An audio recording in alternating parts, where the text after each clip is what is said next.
Antonelli is not using a secret button. He is using something Russell has not been able to copy all season. Timing. A 19-year-old rookie has turned every clean Mercedes finish into a victory, while Russell's biggest chance to fight back disappeared when his car shut down from a battery failure. Pole position. A direct fight for the lead. A possible season-changing win. Gone. And that one moment changed everything. The gap exploded from 18 points to 43, Antonelli became the driver with momentum, and Russell was left with the most painful question in Formula One. What if the technique is not just aggression, but knowing exactly when to attack before the race can collapse around you? Because Antonelli attacks, finishes, and owns the story. Russell attacks, and Mercedes has already taken one of his biggest endings away. Subscribe to the channel. To understand why Antonelli's technique has become so difficult for Russell to match, you have to stop looking for one dramatic secret. Because the real advantage is not one corner. It is not one braking point. It is not one steering movement that only Antonelli knows. It is a pattern. And patterns are much harder to beat than moments. A moment can be explained. A moment can be dismissed. A moment can be blamed on tires, traffic, strategy, or luck. But a pattern keeps coming back. Race after race, result after result, the same message begins to appear. Antonelli gets the chance, and he turns it into a win. Russell gets the chance, and the season finds a way to break the chain. That is why this rivalry is so tense. Because Russell is not watching a teammate do something magical once. He is watching a rookie build a habit that changes how the entire team feels. And in Formula One, once a habit becomes belief, it starts to affect everything. The engineers feel it. The mechanics feel it. The strategists feel it. The fans feel it. And most importantly, the drivers feel it. Antonelli's driving technique is built around early commitment. He does not wait for the race to settle before he acts. He does not let a rival breathe into the stint. He does not allow the pressure to become comfortable. He attacks when the window is still fresh. That sounds simple, but it is one of the hardest things to do in a modern Formula One car. Because attacking early means taking risk before the full picture is clear. It means trusting the tires before the stint has fully revealed itself. It means trusting the battery system, the energy deployment, the traction, the brakes, and the balance at the exact moment hesitation would be safer. Antonelli seems willing to take that step. And when the Mercedes is working, the car rewards him. That is the core of the technique. Not wild aggression. Controlled aggression before the opportunity disappears. Think of it like a door that opens for only a second. A cautious driver waits to see if it stays open. A reckless driver crashes through without looking. But the dangerous driver is the one who already knows the door will open, and moves before anyone else reacts. That is what Antonelli has been doing. He moves early. He commits before the moment becomes obvious. And by the time everyone realizes the opportunity was real, he is already through. This matters because the Mercedes is a car that seems to reward confidence. Its power unit depends heavily on electrical deployment. The battery and energy system are central to its performance. When everything works, the car can attack with a force that few rivals can answer. But there is a problem. The same system that gives Mercedes that power has also become its fear. The battery failures have changed the emotional meaning of every attack. Every time the driver asks the car for everything, the team knows the system is under stress. Every time the race becomes intense, the telemetry becomes more than information. It becomes a warning light in the back of everyone's mind. Will the car hold? Antonelli has built much of his early season on the answer being yes. Russell has already lived through the answer being no. That is why Canada is so important. Russell was not sitting behind with no pace. He was not being exposed in a normal fight. He was on pole, fighting Antonelli for the lead, and positioned to change the whole internal story at Mercedes. That was the perfect moment for Russell to show he could copy Antonelli's pattern. Get the chance. Commit. Finish. Own the result. But on lap 30, the Mercedes shut down. The energy recovery system failed. The battery suffered a catastrophic problem linked to heat damage. Russell's race ended before the fight could finish. That is why the championship picture became so painful. The gap did not grow because Russell was beaten at the flag. It grew because he never reached it. And Formula One does not score unfinished arguments. It scores results. After Canada, Antonelli's lead over Russell jumped from 18 points to 43. That swing made Antonelli look untouchable, and it left Russell with the worst kind of evidence. Not proof that he was slower. Proof that he lost the chance to prove otherwise. That is why Antonelli's technique has been so hard for Russell to match. It is not that Russell cannot brake late. It is not that Russell cannot attack.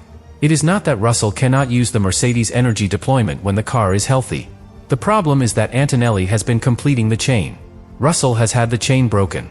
Attack without finish is not a technique the world remembers. It becomes a what if. And what ifs do not slow down a teammate with victories. Antonelli's advantage is also psychological. Every win gives him permission to trust himself more. Every completed race gives him more proof that early commitment works. Every time he attacks and the result follows, the team sees a driver who does not just have speed, but clarity. That clarity matters. A young driver can be fast and still look uncertain. He can have raw pace and still need time to understand how a race breathes. But Antonelli has looked like a driver willing to decide the shape of the race himself. That is rare. And for Russell, it is dangerous. Because Russell's strengths are different. He is precise. He is measured. He understands a race weekend deeply. He can build a result with intelligence. He can put the car at the front, as Canada showed clearly. But when a teammate is winning through early commitment, precision alone can start to look passive, even when it is not. That is the cruelty of perception. A calm driver can be seen as controlled when he is winning. The same calm driver can be seen as hesitant when his teammate is taking victories. A bold rookie can be seen as reckless if he fails. The same bold rookie is seen as generational if he wins.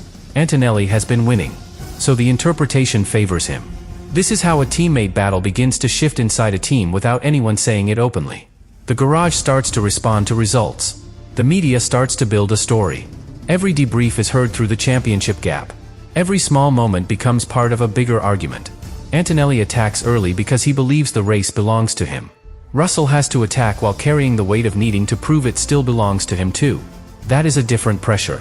And pressure changes how every decision feels. When Antonelli sees an opening, he is reinforcing a story that is already positive. If it works, he is brilliant. If it fails, he is a rookie learning at the edge. When Russell sees an opening, he is fighting a story that is already moving against him. If it works, people ask whether the comeback has finally started. If it fails, they say the pressure is becoming too much. That is not equal emotional ground. And Formula One is never driven on equal emotional ground. This is why Mercedes' reliability crisis is so damaging to Russell specifically. The team can say both drivers have been affected, and that is true. Antonelli also suffered a shutdown in Barcelona. He had just overtaken Russell and was running second behind Lewis Hamilton when the car failed. He lost a valuable result. He felt empty afterward. But the championship effect was not the same. Russell only gained 3 points on Antonelli. And because Antonelli had already passed him before retiring, the race still added fuel to the idea that the rookie had the sharper attack. So even when the failure hurt Antonelli, it did not fully break his momentum. For Russell, the Canada failure did the opposite. It became one of the defining images of his season. That is why the technique is not just physical. It is contextual. Antonelli's aggression is landing inside a season that rewards it. Russell's attempts to answer are landing inside a season that keeps denying him a clean finishing argument. And until that changes, the comparison will keep leaning one way. The most important thing to understand is that Antonelli is not winning because he ignores risk. He is winning because his risk is timed. There is a huge difference. Ignoring risk means attacking without understanding the cost. Timed risk means knowing the cost, but knowing the opportunity is worth more. That is what makes a driver dangerous at the front. He does not need 10 chances. He needs one. He does not wait until the move is perfect. He commits when the move is alive. He does not let a rival stabilize the race. He creates pressure before the other driver is ready to absorb it. That is the driving technique Russell has not been able to match in the results. Early pressure that becomes permanent control. Because once Antonelli is ahead, or once he has forced the race into his rhythm, he does not need to do something spectacular every lap. The early commitment has already changed the shape of the stint. The opponent is reacting. The strategy team is adjusting. The tire plan is shifting. The mental pressure is already there. This is how a single aggressive phase can affect an entire race. And it is why Antonelli's age almost becomes part of the weapon. At 19, he is not driving with years of Mercedes politics behind him. He is not carrying the same history of missed chances, past title fights, or seasons that slipped away.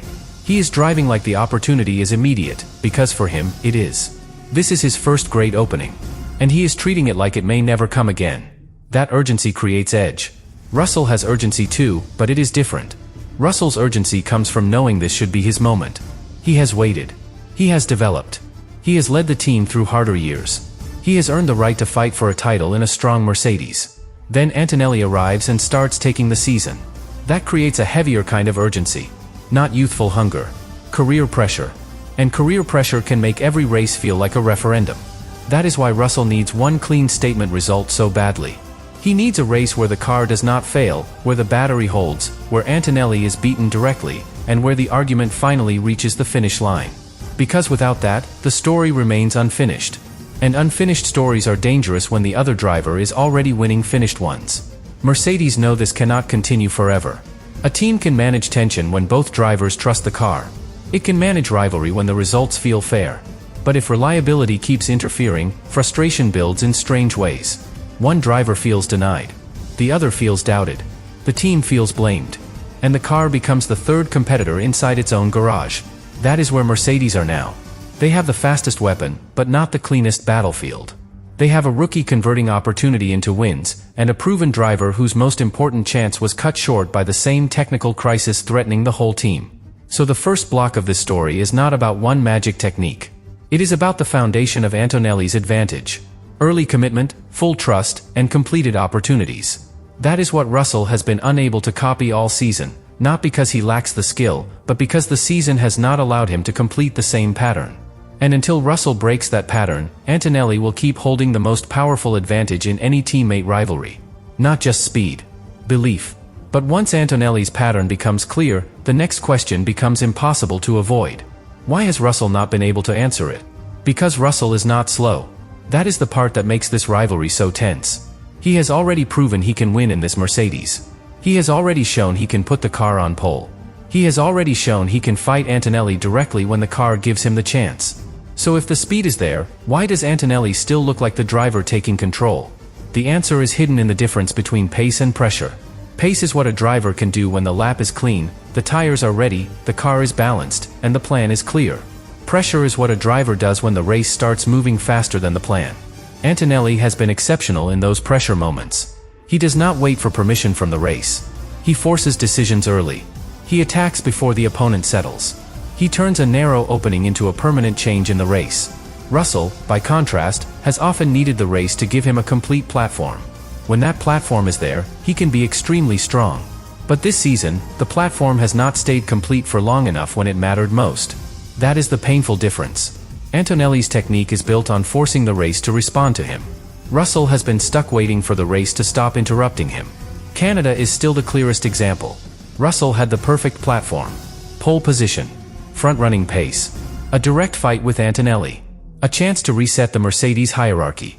That was the race where he could have taken Antonelli's weapon and used it back against him. Early pressure. Track position. Control. Victory. But the battery failure ended the story before Russell could write the final line. And in Formula One, when the final line is missing, nobody remembers the chapter the same way. That is why Antonelli's victories have become more powerful than Russell's arguments. Antonelli has finished the story. Russell has been explaining why the story did not finish. That difference matters inside a team. A completed win builds trust. A lost opportunity builds frustration. A completed attack becomes proof. An unfinished attack becomes potential. And potential is never as heavy as points. This is where Russell's challenge becomes psychological. He is not only chasing Antonelli on the track. He is chasing the certainty Antonelli has created around himself. Every time Antonelli wins, the paddock becomes more willing to believe that this is simply his season. Every time Russell suffers a setback, the paddock becomes less interested in the details behind it. That is brutal, because the details matter. The Mercedes reliability crisis has not been background noise. It has shaped the championship. The battery system has suffered serious problems. The energy recovery system has shut down. The failures have been linked to excessive heat, deterioration, and the same general area of the battery. That means Russell is not fighting in a normal teammate battle. He is fighting in a teammate battle where the car itself has already distorted the comparison. But distortion does not protect a driver forever. At some point, Russell still has to answer. That is the harsh reality of Formula One. A driver can have bad luck. A driver can lose points through no fault of his own. A driver can be denied a fair result. But if the teammate keeps winning, the pressure still grows. The explanation may be valid, but the scoreboard does not become sympathetic. That is why Russell needs to copy more than Antonelli's aggression. He needs to copy his ability to make the moment look inevitable. Antonelli's best moves do not feel like desperate attacks. They feel like the race bending into the shape he wants. That is what makes his technique so dangerous. He creates the impression that he is not reacting to events, he is choosing them. That impression is powerful. It makes opponents feel hunted. It makes engineers trust his instincts. It makes team leaders see a driver who can take a dominant car and turn it into a finished result. Russell has often looked more calculated, more controlled, more patient. Those qualities are valuable. They can win championships. They can protect tires. They can manage chaotic races. They can keep a team calm. But against a teammate who attacks early and wins, patience can be misread. It can look like delay. It can look like caution. It can look like the driver waiting for a perfect chance while the rookie creates one. That does not mean the perception is fair. It means the perception is dangerous. Because once a driver is labeled as the one who waits, every aggressive move from the teammate feels even sharper. Every Antonelli attack becomes part of the same story. Every Russell response is judged against the question, why did it come later? That is how narratives trap drivers. They simplify everything. Antonelli becomes fearless. Russell becomes pressured. Antonelli becomes the future. Russell becomes the man trying not to lose his place inside the team he helped lead. And the more people repeat it, the harder it becomes to escape. This is why the next clean race between them matters so much. Russell does not need a lucky win. He does not need Antonelli to retire. He does not need a strategy gift. Those would help the points, but they would not fully break the story.